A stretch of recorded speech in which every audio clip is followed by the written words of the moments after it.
Well, thank you everyone for joining in to watch another V²M interview. I'm here today with Army veteran Joseph Korosek. Joe, do you think you could tell us all just a little bit about yourself before I start bombarding you with questions? Mm-hmm. It's been a wee bit over 20 years. Biggest mistake, I should have went 30. I retired as a Master Sergeant, waiting on the list for E9. That was my biggest mistake. First tour was with the 101st. I started as a private. I left as a platoon sergeant. Went to the 101st. A whole bunch of us were sent to the 1st Cav for the Airborne Brigade when it was formed. So all the NCOs were people from the 101st, went to the 1st Cav. I was wounded around November 11th. 3 days later, the 7th Cav had that big battle. The thing is, we located that unit and we took the beating. 22 of us, 8 wounded, 12 wounded. 12 wounded, 8 killed out of 21. Jeez. You know, somebody was smart enough to get behind a tree. Yeah. From this first tour, we spent some more time in the hospital than I spent in Vietnam.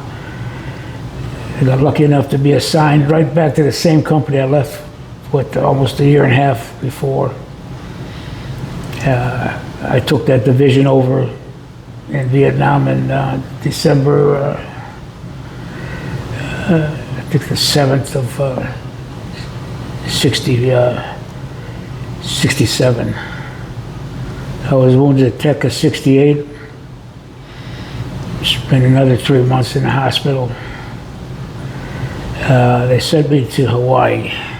Had to wait and get clearances, top secret clearance. I work in the CCOC, the Combat Control Operations Center. This 2-man stuff. Somebody unlocks the first lock. It's all the nuclear sites that's going to be hit, you know, and all that bit. Good thing is they were all practice ones every shift. Yeah. They were all, you know, see how do you react, how fast, what's in seconds to decode it and all that bit. I volunteered to go back to Vietnam the 3rd time. I was assigned to 75th Rangers, Poppy Company Rangers, assigned to the 5th MEC. As far as I'm concerned, one of the sorriest outfits that was over there. Good thing we didn't make 2 contact. My teams went out as individual 5 or 6 man teams into bad guys' country, you know. Thing is, I knew I wasn't going to make a 3rd tour because all the units that were going to be shipped at the end of the war, all done in my office. So I knew all of you, but they was all top secret. I couldn't tell them, you know.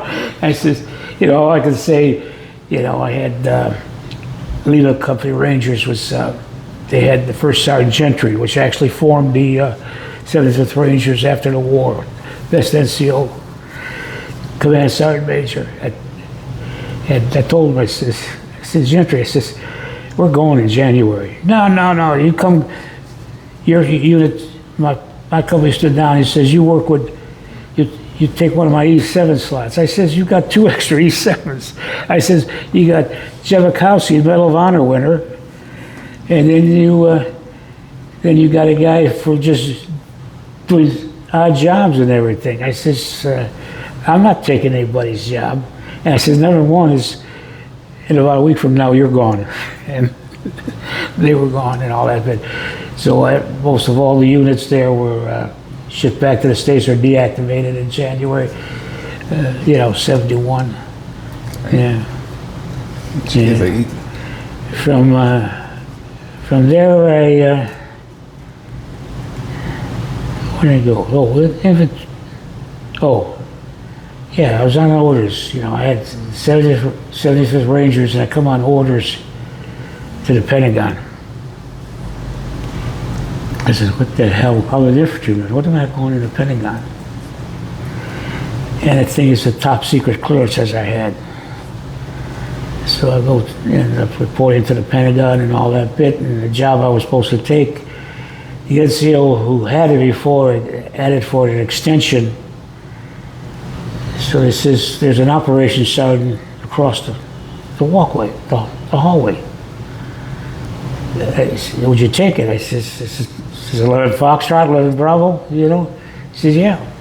I says, okay, what is it? Data processing. I said, data processing, and I'm 11 Bravo, you know? Yeah. So actually we had was all the readiness of all the armed forces. That was our main thing, to report to the Joint Chief of Staff weekly the conditions of all the way up to you know, what you call the spy ships, planes and all that bit, all the way up, you know, all the destroyers, all the carriers and all that bit. We had to have a readiness on that. We got about this pile every day of top secret papers, you know, to work with, you know, that bit. Were you happy to kind of get off that front line? Was it exciting, or would you have rather stayed? I'm glad I was to be reassigned after 3 years. The set of orders I got, back to Vietnam to look for remains. Still, listening to the news, the first team that they send in, this was a joint service thing, you know, they checked what's left of the remains in Hawaii, and you got, you know, a joint operations out of, actually you're working out of Samison, Thailand, but you go into Vietnam, where they're supposed to be, like say, a down helicopter, you know, if you find a bone or a dog tag or something like that. Well, that first team, North Vietnamese soldiers shot and killed the captain. So I called Mil%, and I said, what are you gonna do with me? He says, would you take a sign to England on the airborne CP, do the same job I did in Hawaii, without a plane, you know, the two-man control thing, you know.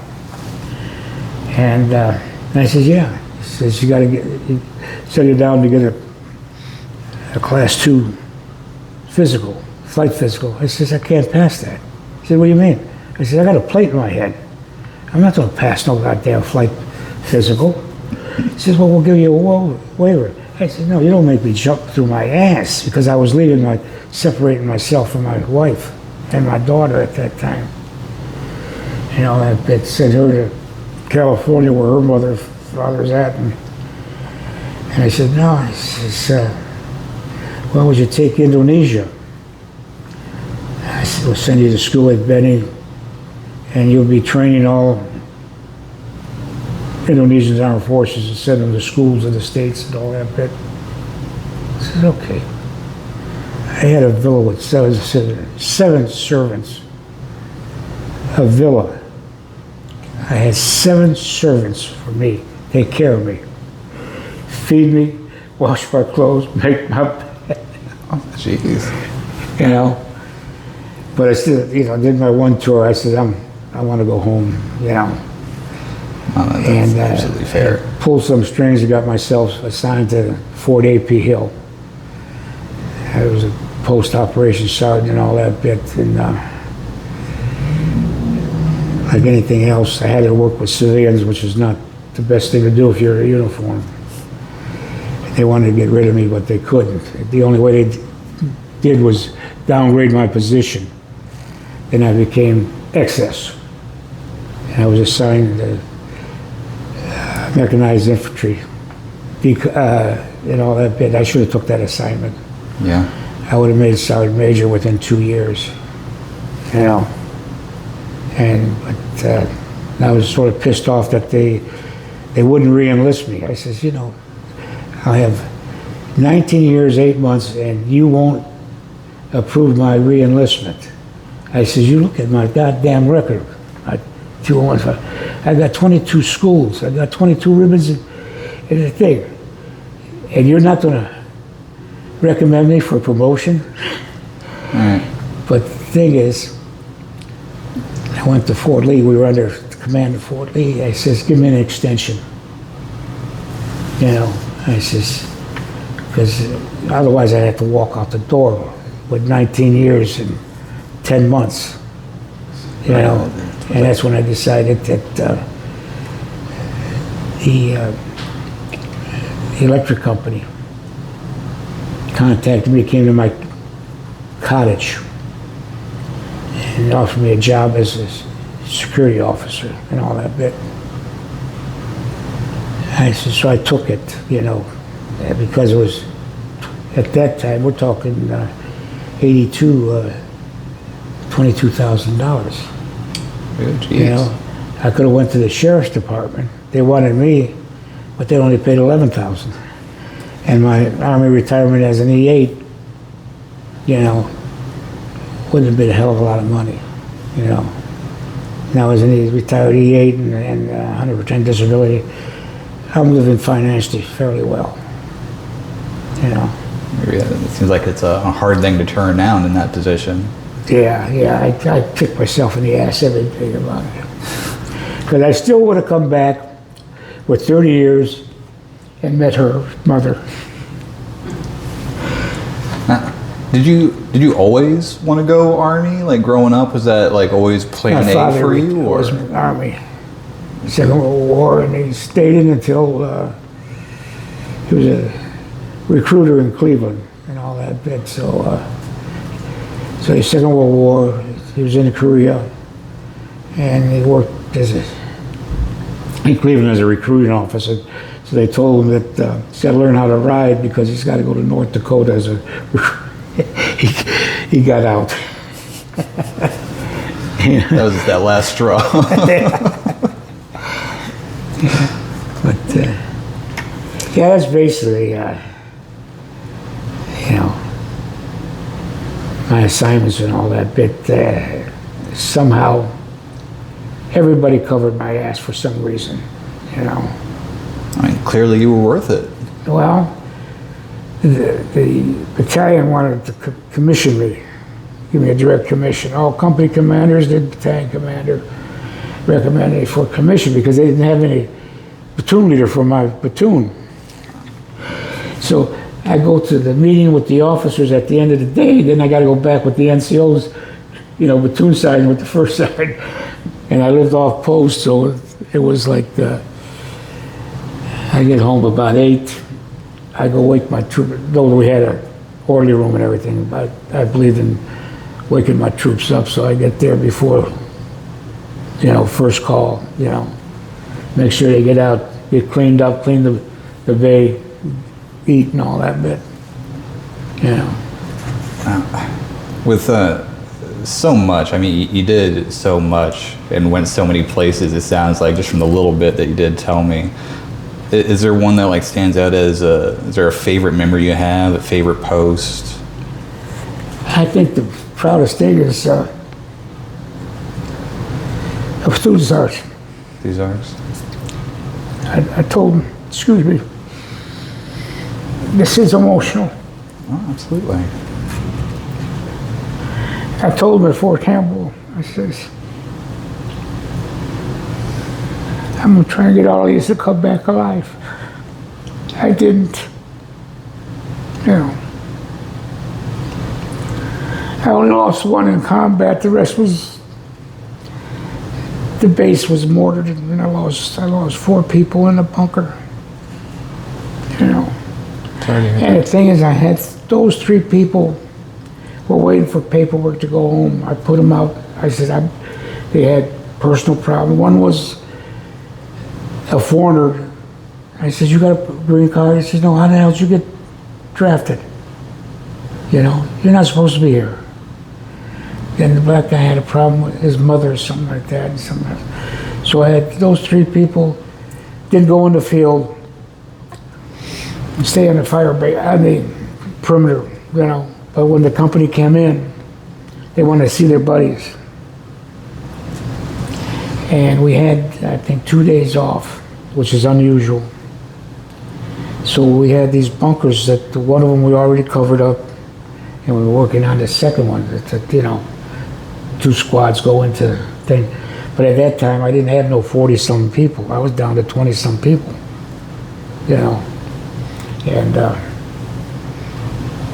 First Sergeant Roundtree and myself were the only combat experienced soldiers in the company. And I'm taking all my NCOs to the NCO club. So we went to the NCO club. That's when we got rocket. 75 millimeter rocket come in short of the thing, but went in there and blew up. And those 3 people were killed. And Specialist Coffin had showed me that day that he got a news clipping from home that he was wounded. He got wounded only because he wouldn't listen to me. I was sitting in front of a punji pit. I said, walk around me. That's why I'm sitting here. I don't want no one to step in.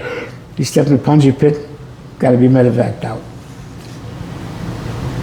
He was killed. By the time we got to the company, 3 people were already hauled to the hospital. I jumped down for our coffin. I go to pick him up. I said, oh, fuck, those legs. His legs were gone. One of his arms was gone. That's the hard part.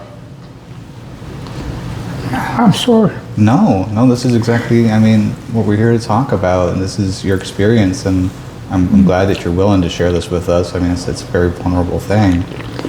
Is it okay if I ask, like, when you're in that kind of situation, how do you stop that from killing morale for the whole company? How do you guys cope in the midst of all that? I kept the morale. They believed in me. You know, you lead by example. You know, that's why I always got shot. I was always up front. Is that I remember you brought up briefly having a plate in your skull. Is that how you earned that plate in your head? Pardon? So I remember you brought up having a plate in your skull. Is getting shot how that happened, or how did that? What happened that you had to get a plate in your skull? I got shot in the temple, blew out the back of my head. Oh, jeez. With the first cab. That's one of those 12 wounded. The other and 8 were killed. You know, we stepped into. We were in Laos. We weren't supposed to be in Laos. I swam across. I got shot in Laos. Jeez. Rodriguez and I went across. Rodriguez is one of the 5 there. And I told that Rodriguez, I could smell him. Go back and tell the lieutenant. And I don't know what he got from the radio, you know, from higher up. But we went back across us with the whole platoon. And we stepped into about a couple thousand of the bad guys. Jeez. It took a lot of people to get us out. Yeah. That's got to be a hard thing. And I thank you for being one of those people that went out there and did that hard thing. And I mean, I guess maybe it seems a little bit obvious now, but I have to ask, how do you feel like your service has changed you from going in from boot camp as to where you are now? Like, how do you think that's affected you? I don't know. I was undergraduate out of the 2nd AIT infantry training. I was undergraduate out of Recondo school. I tried the best. What I have to do. Like I said, I always led by example. Follow me. Or I see something that says, stay with me, don't go forward. Yeah. You know, like I say, I got one sergeant killed, and the company commander got killed. And that was, company commander was killed by friendly fire. My first tour, we got one soldier right there was killed with friendly fire. Bad mortars from the Korean War. Some things I can remember, some things I don't. It was Carson. It was his 25th birthday he was killed on by a round coming short of our perimeter and all that bit. You know, so they continued that, you know, like McNair or whatever his name was trying to save money. He used the gunpowder that was jamming the M16. When they built the M16, Winchester made the ammunition. But when the war came, they couldn't produce enough, so, and they had tons and tons of flake gunpowder. So, you know, got a contractor, made the ammunition and all that bit to save money and all that bit. But you get a lot of stovepipes, not enough gas. Throw that bolt back to throw the round out. You know. And finally eliminated. But the thing is, you lose people. But people, you know. I'm sure you saved a lot more people going out there and doing that, as hard as that is to realize. Yeah. You know? Yeah, it's like the Marines when they switched over from the M14 to the M16, they didn't like the M16. They'd rather carry that 8-pound weapon than the 6-pound one. They just keep getting their workout in, right? Yeah. They're tough boys, the Marines. Is there anything that you learned during your service that like you still carry to this day that still helps you in day-to-day life?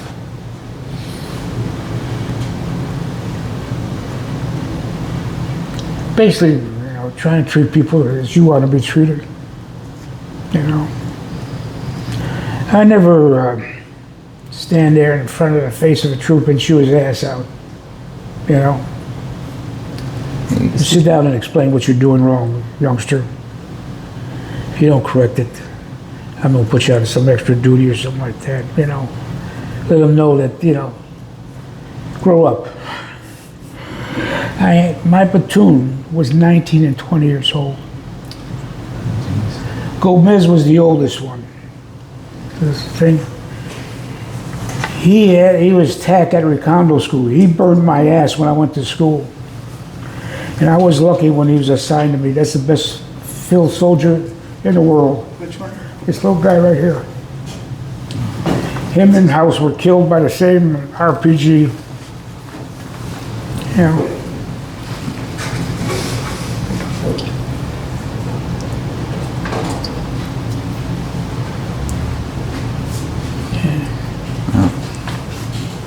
My company commander, outstanding company commander, young guy.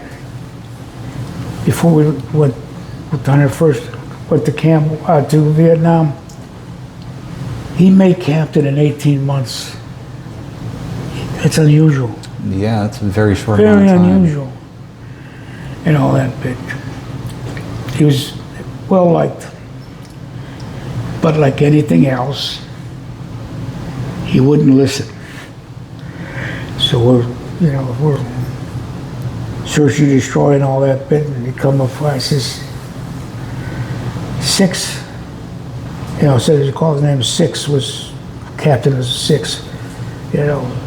First sergeant was Bravo 6, Alpha 6. I says, you stay back. I got the point. I always got the point. And all that bit. So was in Quantry, searching the village.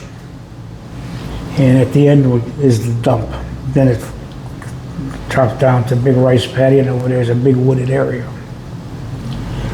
You know, and all these big open fields, you got cemeteries, you know. And the interpreter said something. I says, a retired Sergeant Major, South Vietnamese soldier, says the North Vietnamese was in the company in the town last night. And I said, where did they go? He said, they went to that where all the trees were at. So we're up on the high ground, you know, and I have my machine gunner set down. I say, so you see anything over there at 300-400 yards? You see any movement? Open up on it. And he starts calling me, top. I said, God damn it, what did I tell you to do? Then the company commander comes up, lays down on the machine gun, and runs about a magazine through, you know, and all that bit. He says, we're going down. I says, I'm going to send an A-team down there. You know, I'm going to send 5 people down there first. I'm not sending a company down there to get their ass shot up, you know. So, come down and all that bit. And we're in the open field and all that bit. And we had searched everything but these 3 houses at the dump. So next to me is Gomez and Sergeant Sorensen. I only had 2 squads left, so they were my squad leaders. Normally you have 3 squads and a weapons platoon. I was down half, so you had 40-some people, I had 22. And so they don't call artillery. Had an FO attached to the company commander. And 6 rounds come out from the 6 guns, you know, 81s. And one drops close to me and the shrapnel takes my weapon right out of my hand. And I told the company man, I says, one of the guns is set wrong. Get it corrected. You got the FO with the gun, the guy that's calling that fire in for you. Well, we move into the wooded area, come with a firefight and all that bit. Morrison got shot in the head, that's point. We decided to pull out, you know. We didn't know what the size of that force was. You know, company commander said, I will stay there and call in fire. I said, I will keep a team with you, you know, basically run 3 or 4 people, cover your ass. Call the fire again, short round again. Take a goddamn piece of shrapnel through his chest, out his back. Kennard, my medic, and I worked on him till the medevac come in there. You know, stop, see what area he had left in his lungs and all that, but he died en route. They didn't want to say nothing about it. He's killed by friendly fire. You know? Morrison, you know, was killed in action and all that bit. You know? But we did kill the 3 people that ran through in that field. I took the first one out. Gomez took the second one out. Morrison took the 3rd one out. You know, the hardest thing is these young troops, get them to pull the trigger. They hesitate. You don't hesitate. You know, that was the hardest part, is get them to bust the cap. Yeah. And it's not an easy thing or a light thing to take a life. Yeah, I think that's about one of the first things. Learn to pull the trigger. And, you know, if you're facing the enemy, don't hesitate. They're not hesitating on you. You know. Well, thank you again so much for just being willing to talk about all this with me and to share this with everyone. And I think that's really good.